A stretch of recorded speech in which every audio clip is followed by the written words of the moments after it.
इसमें 27% फर्टिलाइजर पे सब्सिडी कम करके उन किसानों पर नया बोझ पाने का काम किया गया और उनकी आमदनी और कम कर दी गई है। पर सर बड़े दुख की बात है कि आपने IITs का बजट कम कर दिया। वित्त मंत्री जी ने बड़े गर्व से कितने बार पता नहीं कहा कि जी 85 करोड़ लोगों को हम राशन दे रहे हैं, 85 करोड़ लोगों को राशन दे रहे हैं। ਸੰਗਰੂਰ ਤੋਂ ਸੰਸਦ ਮੈਂਬਰ ਗੁਰਮੀਤ ਸਿੰਘ ਮੀਤ ਹੈਰ ਨੇ ਬਜਟ ਦੇ ਵਿੱਚੋਂ ਪੰਜਾਬ ਨੂੰ ਨਜ਼ਰਅੰਦਾਜ਼ ਕਰਨ ਦੇ ਉੱਤੇ ਨਾਰਾਜ਼ਗੀ ਜ਼ਾਹਰ ਕੀਤੀ ਹੈ। ਇਸ ਮੌਕੇ ਮੀਤ ਹੈਰ ਨੇ ਪੰਜਾਬ ਦੇ ਲਈ ਸਪੈਸ਼ਲ ਪੈਕੇਜ ਦੀ ਮੰਗ ਕੀਤੀ ਹੈ। ਮੀਤ ਹੈਰ ਨੇ ਇਸ ਬਜਟ ਨੂੰ ਕੁਰਸੀ ਬਚਾਓ ਬਜਟ ਕਰਾਰ ਦਿੱਤਾ ਹੈ। ਇਸ ਦੇ ਨਾਲ ਹੀ ਮੀਤ ਹੈਰ ਨੇ ਕਿਹਾ ਕਿ ਇਸ ਬਜਟ ਦੇ ਵਿੱਚ ਇਹ ਕਹਾਵਤ ਹੋਈ ਹੈ ਕਿ ਦੋ ਦਾ ਵਿਕਾਸ ਬਾਕੀ ਸਾਰਿਆਂ ਦਾ ਸਤਿਆਨਾਸ਼। ਇਸ ਦੇ ਨਾਲ ਹੀ ਉਹਨਾਂ ਨੇ ਕਿਹਾ ਕਿ ਜੇ ਭਾਰਤੀ ਜਨਤਾ ਪਾਰਟੀ ਦੀਆਂ 10 ਕੋ ਸੀਟਾਂ ਹੋਰ ਘਟ ਜਾਂਦੀਆਂ ਤਾਂ ਪਤਾ ਨਹੀਂ ਹੋਰ ਕਿਸੇ ਬਾਬੂ ਵਾਸਤੇ ਕਿਸਾਨਾਂ, ਸਿੱਖਿਆ ਤੇ ਸਿਹਤ ਦਾ ਬਜਟ ਉੱਤੇ ਘੱਟ ਲੱਗ ਜਾਂਦਾ। ਪਿਛਲੇ 70 ਸਾਲਾਂ ਦੇ ਵਿੱਚ ਕਿਸੇ ਸਰਕਾਰ ਨੇ ਇੰਨਾ ਮਜਬੂਰੀ ਬਸ ਬਜਟ ਪੇਸ਼ ਨਹੀਂ ਕੀਤਾ। ਮੀਤ ਹੈਰ ਨੇ ਕਿਹਾ ਕਿ ਸੱਤਾ ਵਾਲੀ ਕੁਰਸੀ ਬਚਾਉਣ ਦੇ ਲਈ ਇਹ ਕੁਝ ਵੀ ਕਰ ਸਕਦੇ ਨੇ। ਬਜਟ ਦੇ ਵਿੱਚ ਕਿਸਾਨਾਂ ਨੂੰ ਮਿਲਣ ਵਾਲੇ ਕੀਟਨਾਸ਼ਕਾਂ ਦੇ ਉੱਤੇ 27% ਸਬਸਿਡੀ ਘਟਾ ਕੇ ਉਹਨਾਂ ਉੱਤੇ ਬੋਝ ਪਾਇਆ ਜਾ ਰਿਹਾ ਹੈ। ਇਸ ਦੇ ਨਾਲ ਹੀ ਉਹਨਾਂ ਨੇ ਕਿਹਾ ਕਿ AI ਉੱਤੇ ਖੋਜ ਕਰਨ ਲਈ ਕੋਈ ਫੰਡ ਨਹੀਂ ਦਿੱਤਾ ਗਿਆ। IIT ਤੇ IIM ਦਾ ਬਜਟ ਘੱਟ ਕਰ ਦਿੱਤਾ ਗਿਆ। ਮੀਤ ਹੈਰ ਨੇ ਕਿਹਾ ਕਿ 140 ਕਰੋੜ ਦੇਸ਼ ਵਾਸੀਆਂ ਦੇ ਵਿੱਚੋਂ ਸਿਰਫ 4.25 ਕਰੋੜ ਲੋਕ ਨੇ ਜਿਨ੍ਹਾਂ ਦੀ ਮਹੀਨੇ ਦੀ ਤਨਖਾਹ 25,000 ਰੁਪਏ ਹੈ ਕਿ ਉਹ ਇਸ ਦੇ ਨਾਲ ਸਨਮਾਨਜਨਕ ਜੀਵਨ ਬਤੀਤ ਕਰ ਸਕਣਗੇ। ਵਿੱਤ ਮੰਤਰੀ ਅਕਸਰ ਕਹਿੰਦੇ ਨੇ ਕਿ ਅਸੀਂ 85 ਕਰੋੜ ਲੋਕਾਂ ਨੂੰ ਮੁਫਤ ਰਾਸ਼ਨ ਦਿੰਦੇ ਹਾਂ, ਪਰ ਇਹ ਕੋਈ ਮਾਣ ਵਾਲੀ ਗੱਲ ਨਹੀਂ ਹੈ, ਸਗੋਂ ਸ਼ਰਮ ਵਾਲੀ ਗੱਲ ਹੈ ਕਿ ਤੁਸੀਂ ਇਹਨਾਂ ਨੂੰ ਗਰੀਬੀ ਦੇ ਵਿੱਚ ਨਹੀਂ ਕੱਢ ਸਕੇ। ਮੀਤ ਹੈਰ ਨੇ ਕਿਹਾ ਕਿ ਦੂਜੇ ਸੂਬਿਆਂ ਨੂੰ ਹੜ੍ਹਾਂ ਦੇ ਨਾਲ ਨਜਿੱਠਣ ਦੇ ਲਈ ਫੰਡ ਦਿੱਤਾ ਗਿਆ, ਪਰ ਜੋ ਮੀਂਹ ਹਿਮਾਚਲ ਪ੍ਰਦੇਸ਼ ਤੇ ਉੱਤਰਾਖੰਡ ਦੇ ਵਿੱਚ ਪਿਆ ਉਹ ਸਾਰਾ ਪਾਣੀ ਪੰਜਾਬ ਦੇ ਵਿੱਚ ਆਇਆ, ਜਿਸ ਦੇ ਨਾਲ 1680 ਕਰੋੜ ਦਾ ਨੁਕਸਾਨ ਹੋਇਆ, ਪਰ ਪੰਜਾਬ ਨੂੰ ਕੋਈ ਹੜ੍ਹਾਂ ਦੇ ਲਈ ਫੰਡ ਨਹੀਂ ਦਿੱਤਾ ਗਿਆ।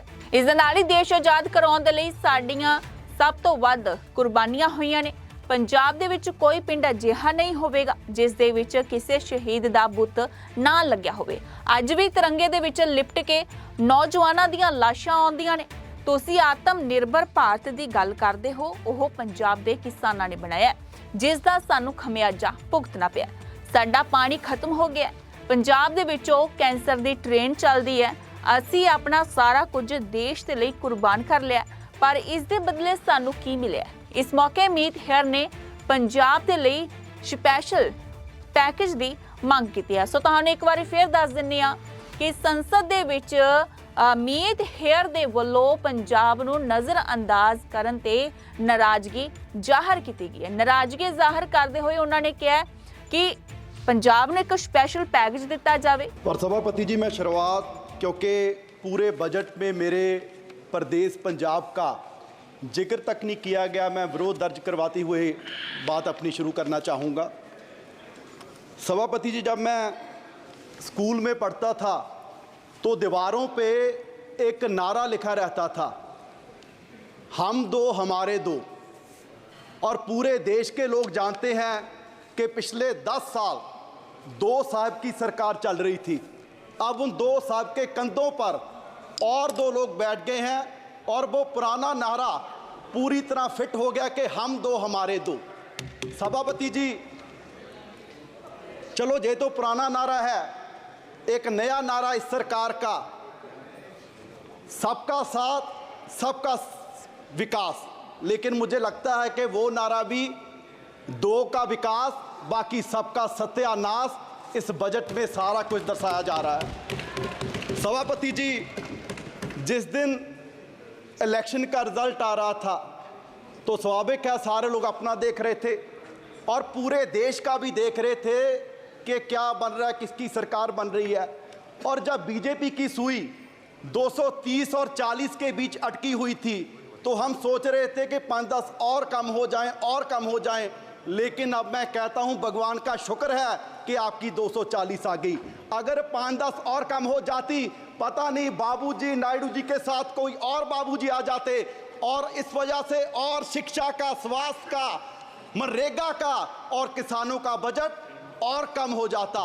मैं समझता हूं कि पिछले 77 वर्ष से इतना मजबूरी बस बजट किसी सरकार ने नहीं पेश किया होगा जितना इस बार एनडीए सरकार ने बजट पेश किया है।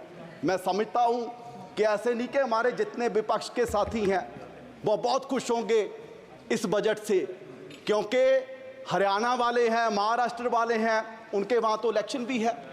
लेकिन मैं उनको कहना चाहता हूं कि आप सरकार की मजबूरी समझिए।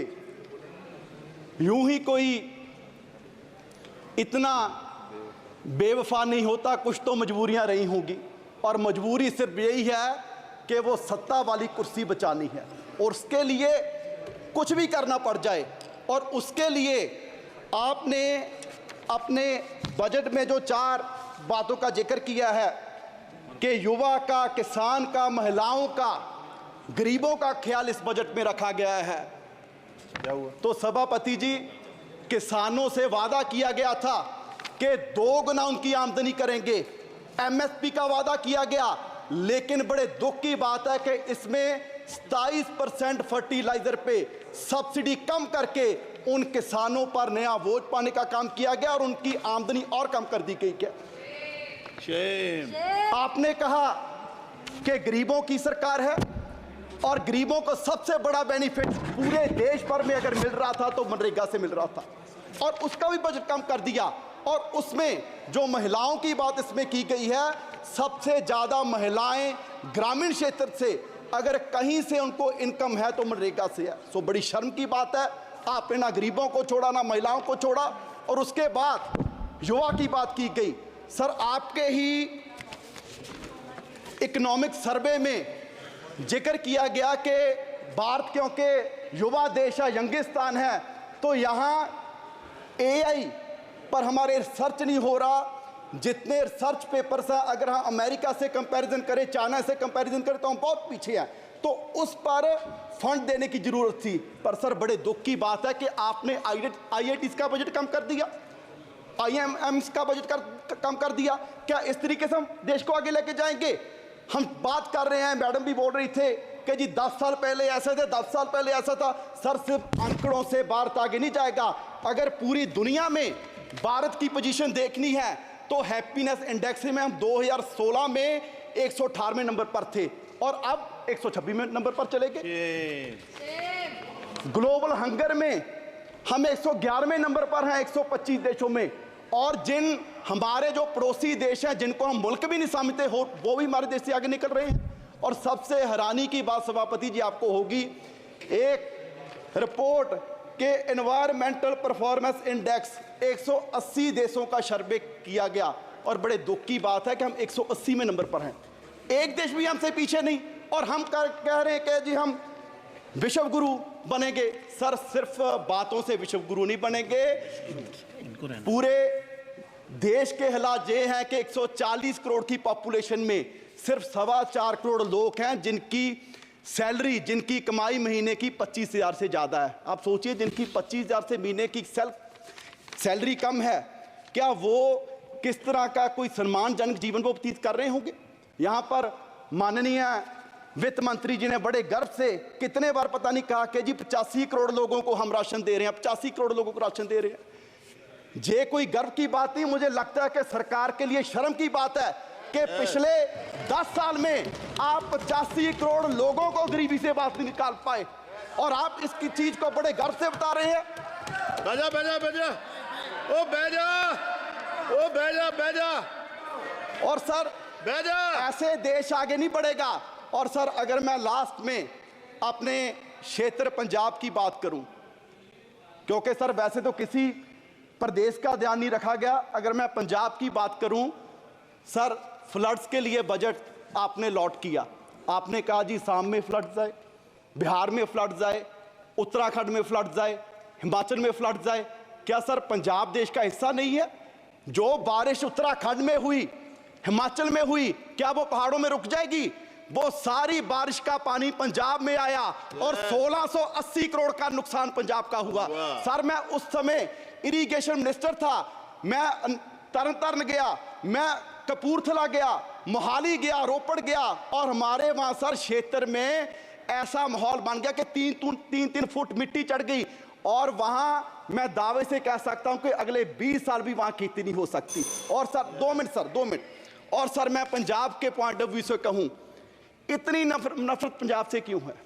जिस पंजाब का बलिदान इतना बड़ा रहा कि देश को आजाद करवाने में भी हमारी 80% कुर्बानियां, और उसके बाद भी सर पंजाब के किसी गांव में जाइए, आपको कोई भी गांव में ऐसा नहीं मिलेगा कि जिस गांव में हमारे शहीद की मूर्ति ना हो, जिसने सरहद पर राखी करते अपनी जान कुर्बान दी।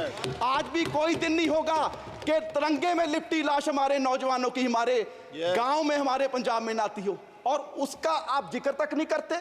जिस बात के लिए आप कह रहे हैं कि जी देश आत्मनिर्भर हो गया, आत्मनिर्भर हो गया, आत्मनिर्भर करने में भी सबसे बड़ा योगदान हमारे किसानों का है। और वो कोई ऐसे नहीं हुआ, हमें मूल्य उतारना पड़ा, हमें अपना पानी बर्बाद कर लिया, हमें अपनी धरती बर्बाद कर ली। और पंजाब से कैंसर एक्सप्रेस ट्रेन जाती है सर राजस्थान, वो इसलिए जाती है क्योंकि देश का पेट भरने का काम पंजाब कर रहा है। और आप उसके लिए हमें दे क्या रहे हैं? हमारी झांकियां तक आपने 15 का 26 जनवरी में से निकाल दी। सो सर मेरी मांग है कि पंजाब को स्पेशल पैकेज दिया जाए, हमारी इंडस्ट्री बर्बाद हो रही है उसके लिए स्पेशल पैकेज दिया जाए। और ये बजट मैं कहूंगा कि सिर्फ धन्यवाद जी, धन्यवाद बचाने का हनुमान बेनीवाल जी।